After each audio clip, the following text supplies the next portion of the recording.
What's up? This is your sleuthing soul, and I help relatives and sisters and brothers from other mothers discover their familial roots and learn more about themselves and myself in the process.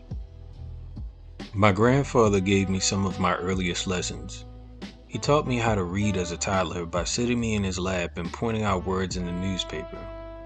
He was also my introduction to music, picking up a bit of his ear, the ability to read music, and learning to play some instruments along the way.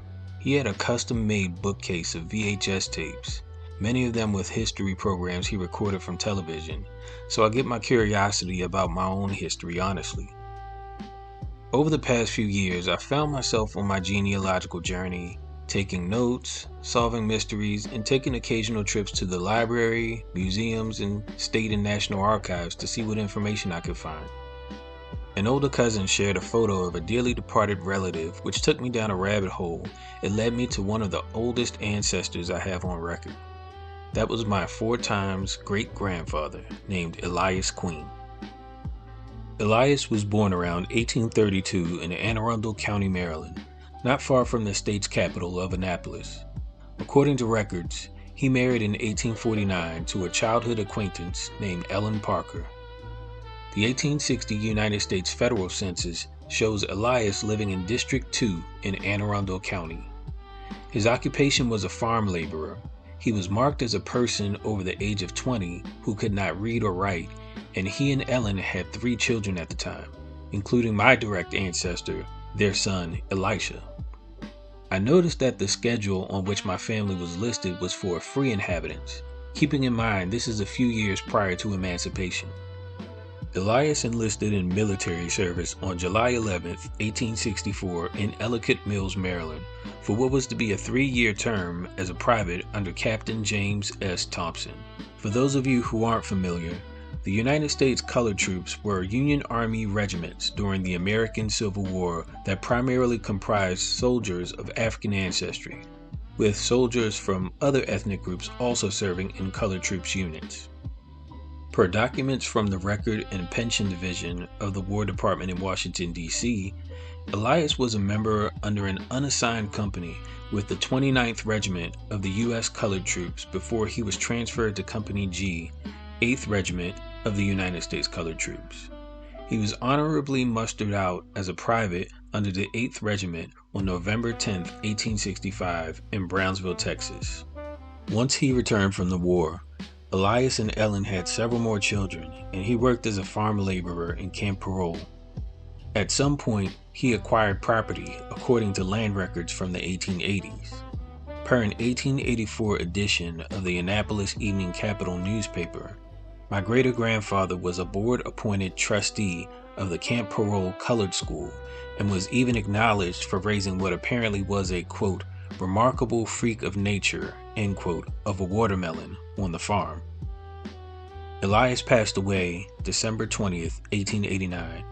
His immediate cause of death was congestion of the lungs.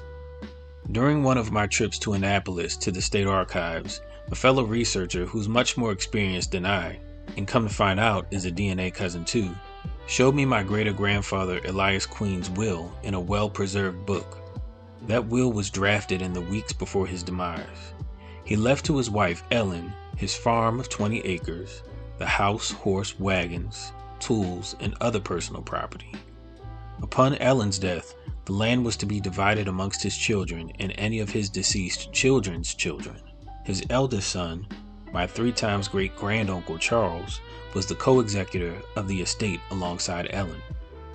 In my research, I came across the U.S. Civil War Pension Index, which provides an index to over 2 million application cards for when soldiers or their widows or other dependents would file for a pension. Pension files for Union Civil War veterans provide valuable information about veterans' service during the war, about their lives, and the lives of their families after the war.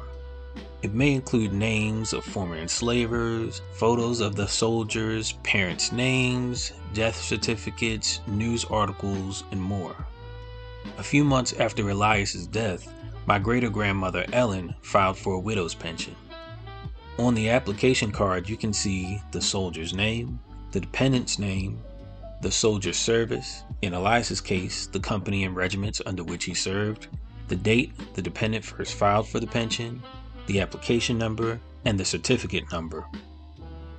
A couple years ago, I decided to take the information from this pension card and planned a trip to Washington, D.C. for my first visit to the National Archives. To say my visit that day was an overwhelming experience would be an understatement, but in a good way. Elias's pension file had over 100 pages of helpful information, including sworn affidavits from community members who knew them to doctors who had evaluated the former soldier leading up to his death. Some things to note. Elias was reportedly 34 years old at the time of enlistment, standing at 5 feet 7 inches in height, dark complexion with brown eyes and hair, and his occupation was listed as laborer. Per the physician affidavit in Elias's pension record, his family doctor had been seeing him since about 1858 before Elias went off to war with no health challenges, and once he returned from war, treated him for chronic dysentery, rheumatic troubles, asthma, and other conditions due to exposure while in the Army. As previously mentioned, the physician who evaluated Elias in his final months stated that he suffered from chronic asthma. The pension file included a partial assessment of his land and referenced the 20 acres he owned. According to my great-grandmother's widow declaration for pension form, she lived in Camp Parole in Annapolis, Maryland, and there was one child still under 16 years of age still at home. There were several ways in which the powers that be wanted to verify that Ellen and Elias were indeed married, that they were each other's only spouse, and that Ellen had not remarried since his death. In the affidavit dated July of 1892, Ellen swore that it was impossible to provide further documentation for her marriage to Elias, as everyone who was present at the marriage was dead, and no record existed at the colored church where the Reverend once presided. One of the general affidavits provided by a couple of the Queen's longtime acquaintances affirmed that, quote, the widow was married to said soldier in the darkest days of slavery, end quote, when marriage records weren't properly kept for people of color in the state of Maryland. Despite the legibility of some of the written affidavits making me a little hostile and causing my left eye to twitch a bit, the last page of the huge pension file was one of a few claimants' affidavits in the file by Ellen, my great-great-great-great-grandmother. The one written by R.E. King and affirmed with Ellen's mark, an X by her name, on November 5, 1893, provided a lot of details by itself. That she was born in Annapolis City, Maryland, and confirmed her maiden name was Parker. That she and Elias married about July 4, 1849, by Reverend Harry Price, a local pastor in the Methodist Episcopal Church in Annapolis, with a specific mention that it was the day of American independence and a day of legal holiday. Their children's birth records were destroyed, but she went on to provide the birth dates of her then 9 living children. On the 1900 census, you'll see that she had a total of 12 children, and 9 were living at the time. Also, that she and her husband were always acquainted with each other from childhood, that he was a little older than she was, and what is arguably a more standout point for me, affirming that they were always free. Aside from this video being a labor of love putting this all together, this history was already important enough to ensure that it's chronicled for others to learn of how my great-great-great-great-grandfather Elias supported his family, served his country in the pursuit of freedom for all citizens, risking his life and living his remaining years with the physical effects and unimaginable mental toll from his military experience.